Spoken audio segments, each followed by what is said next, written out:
What was the worst part of having a ton of siblings? People always told me how lucky I was to grow up in a big family. They imagined noisy dinners, endless laughter, built-in best friends, and a house full of love. From the outside, it looked exactly like that. The reality was very different. I was the seventh of 9 children, which meant I wasn't really seen as an individual. I was simply another mouth to feed, another birthday to remember, another child whose needs could wait until tomorrow. My older siblings had already claimed every achievement worth celebrating, while my younger siblings received all the attention because they were still the babies. I somehow managed to exist in the middle where nobody noticed me. Our parents worked constantly just to keep food on the table. I don't blame them for being exhausted, but exhaustion slowly turned into emotional absence. They stopped asking how school was. They forgot parent-teacher meetings. They couldn't remember what grade I was in, and eventually they stopped pretending they could. Whenever something disappeared around the house, everyone blamed someone else until the accusation somehow landed on me. It became almost automatic. I was quiet, so defending myself wasn't worth the effort. By high school, I had learned an important lesson. If I wanted something, I had to earn it myself. I got a part-time job stocking shelves after school. Every paycheck went into an old metal cash box hidden behind loose boards in my closet. I wasn't saving for anything glamorous. I just wanted enough money to buy my own laptop before college because I knew nobody else would.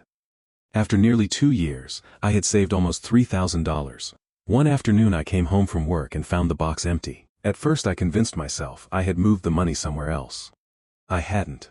Panic quickly turned into disbelief. I asked my parents if anyone had gone into my room. My mother barely looked up from cooking dinner before saying someone had probably borrowed it. Borrowed it. That single word made my stomach drop. I spent the next hour asking every sibling. Most denied knowing anything. A few laughed because they thought I was joking. Finally, my oldest brother admitted he had taken it. Not because he intended to steal it forever. His truck needed repairs, and he assumed I'd understand. He promised he'd pay me back eventually. The problem was that nobody had asked. Nobody had even considered that maybe those 2 years of savings actually mattered to me. When I demanded the money back, my parents didn't support me. Instead, they reminded me that family helps family. They said my brother had a wife and kids to support. My savings weren't as important as keeping his truck running.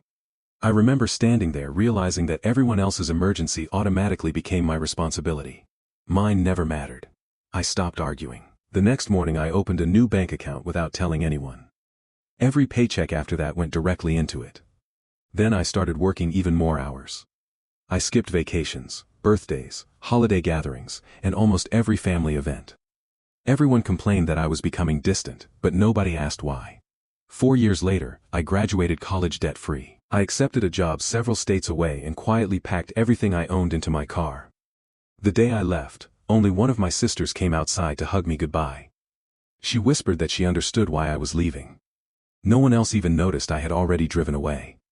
Life became peaceful after that. For the first time, my paycheck belonged to me. My apartment stayed exactly the way I left it. My groceries didn't disappear overnight. Nobody expected me to solve problems I didn't create. Then my father suffered a heart attack. Within days, my phone exploded with messages. My siblings had suddenly remembered I existed. Medical bills were piling up, and everyone was contributing whatever they could. Since I supposedly had the highest paying job, they believed I should cover the largest share. One brother even suggested I could simply empty my savings because that's what family does. I stared at that message for a long time. Not one person had ever apologized for the money that had been taken from me years earlier. Not one person acknowledged why I had left. To them, I was still just another resource. I sent enough money to cover my father's immediate treatment because he deserved proper medical care. But I refused to become the family's emergency fund. The backlash came instantly. I was called selfish, cold, ungrateful. Several siblings stopped speaking to me completely. Ironically, losing their approval felt like gaining freedom. Months later, my younger sister visited me. She admitted she had always admired how I escaped. She also confessed something that shocked me. After I moved away, our oldest brother had borrowed money from nearly every sibling and never repaid any of them. The pattern never stopped. I had simply been the first person to say no. Looking back now, the worst part of having so many siblings wasn't sharing bedrooms, hand-me-down clothes, or never having privacy. It was growing up believing that being overlooked was normal. It was learning that my dreams were always considered less important than someone else's crisis. And perhaps the hardest lesson of all was realizing that sometimes the healthiest thing you can do for your family is finally stop letting them treat you like you don't matter. I thought that would be the end of it. I was wrong. About 6 months after my younger sister visited, she called me late one evening. She sounded exhausted. She had finally moved out after years of helping our parents with bills, babysitting nieces and nephews, and cleaning up everyone else's messes. The moment she left, the entire family turned on her. They accused her of abandoning our parents. They claimed she had become selfish, just like me. Hearing that almost made me laugh. It was the exact same script they had used years earlier. Different target, same accusations. I invited her to stay with me for a while. She accepted. Living together was strange at first because we had never really known each other growing up. In a house with 9 children, survival always came before friendship. We slowly built the sibling relationship we never had as kids. One evening, while unpacking old boxes, she handed me a faded notebook. "I think this belongs to you." It was my childhood journal. I hadn't seen it in nearly 15 years. Inside were pages filled with tiny handwriting. I had written about birthdays nobody remembered, school awards nobody attended, and all the little moments when I wondered if disappearing would even be noticed.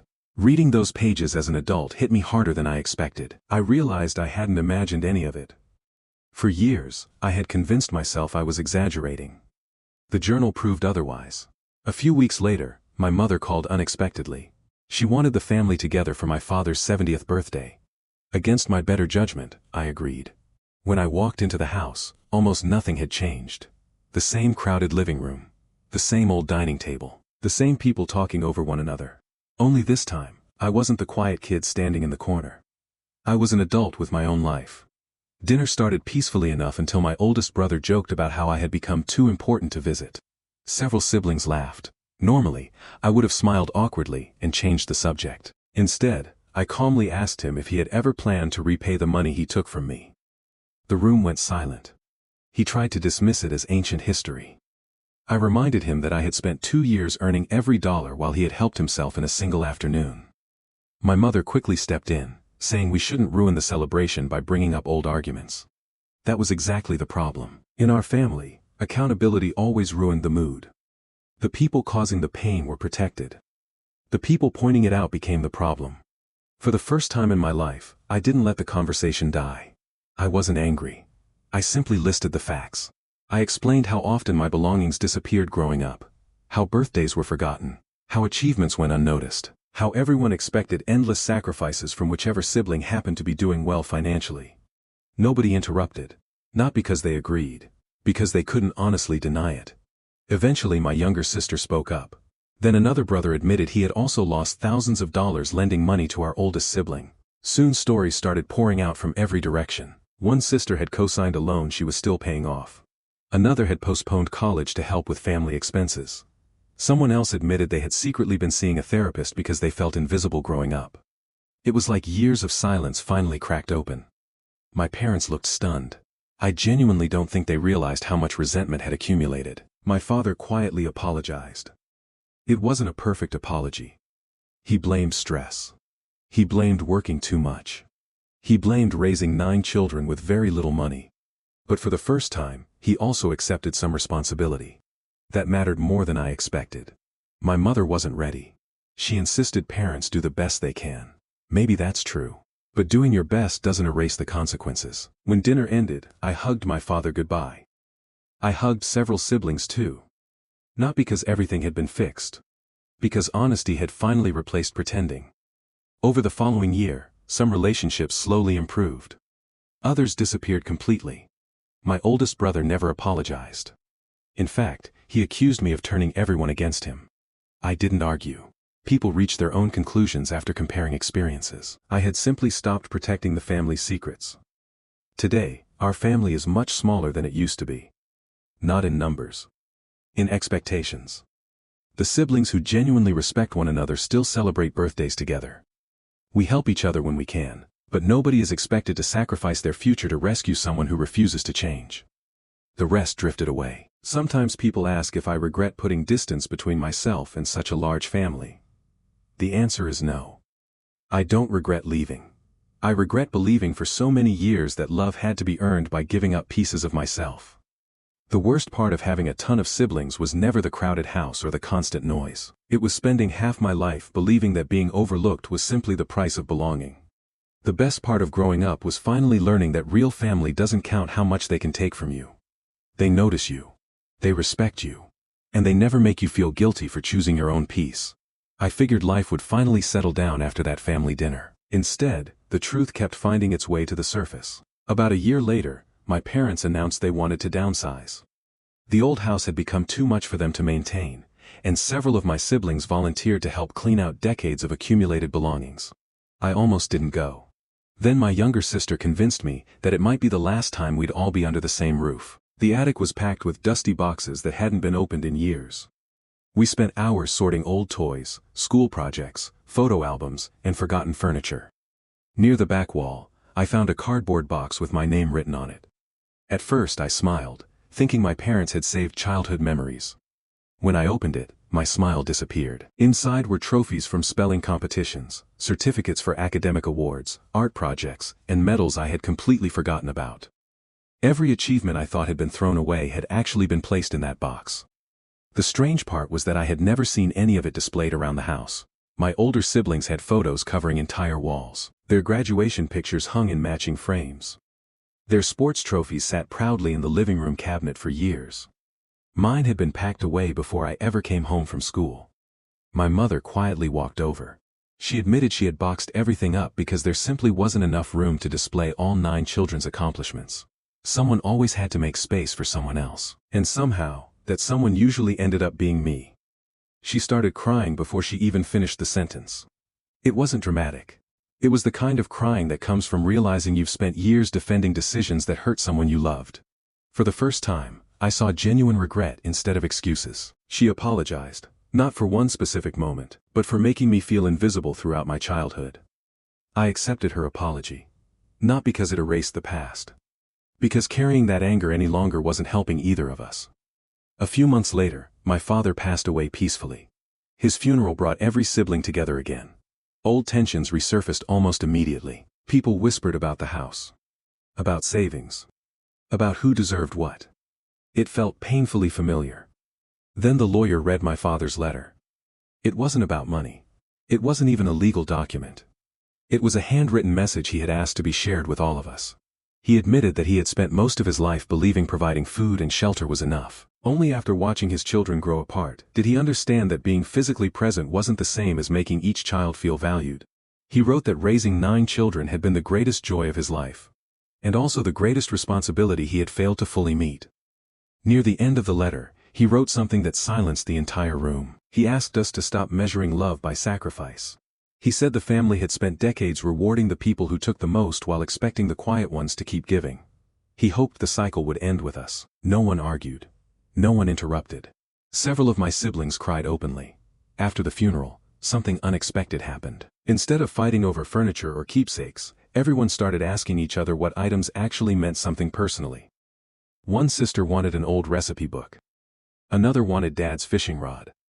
I asked for only one thing, the box from the attic.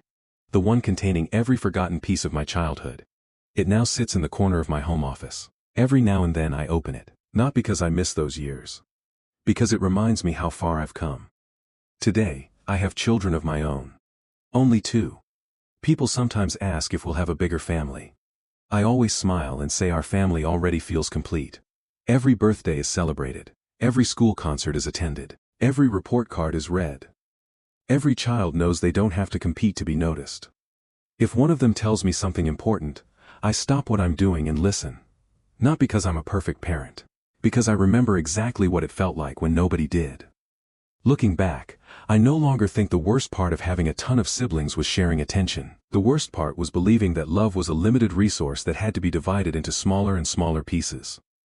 It took me decades to learn the truth. Love doesn't become smaller when a family grows. Attention does. Time does. Energy does.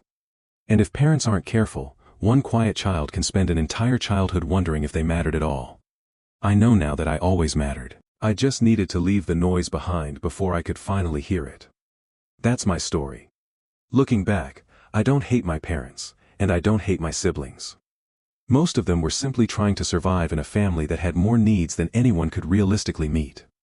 We were all shaped by the same chaotic childhood, but we carried it into adulthood in very different ways. Some repeated the cycle. Some broke free from it. I chose the second path. Today, my life is quieter than I ever imagined it could be. I have a home where nothing disappears overnight, where birthdays are remembered, where conversations aren't competitions, and where no one has to earn the right to be noticed. That peace is worth more than anything I ever left behind. If there's one lesson I hope someone takes from this, it's that being related to people doesn't mean you have to accept being overlooked forever. Loving your family doesn't require sacrificing your self-respect, your dreams, or your future. Sometimes the healthiest boundary isn't cutting people off completely. It's refusing to keep playing the role they assigned you. For years, I believed I was the forgettable child. The extra sibling. The one who could always wait. Now I understand something I wish I'd known much sooner. Every child deserves to feel seen. Every child deserves to feel heard. And no one should have to spend their entire childhood competing for the love and attention that should have been freely given. So, what was the worst part of having a ton of siblings? It wasn't the crowded bedrooms. It wasn't the hand-me-down clothes. It wasn't the constant noise. It was growing up believing I mattered less simply because there were too many people around to notice me. Thankfully, that story didn't define the rest of my life. It only taught me how to write a better one. Thanks for reading.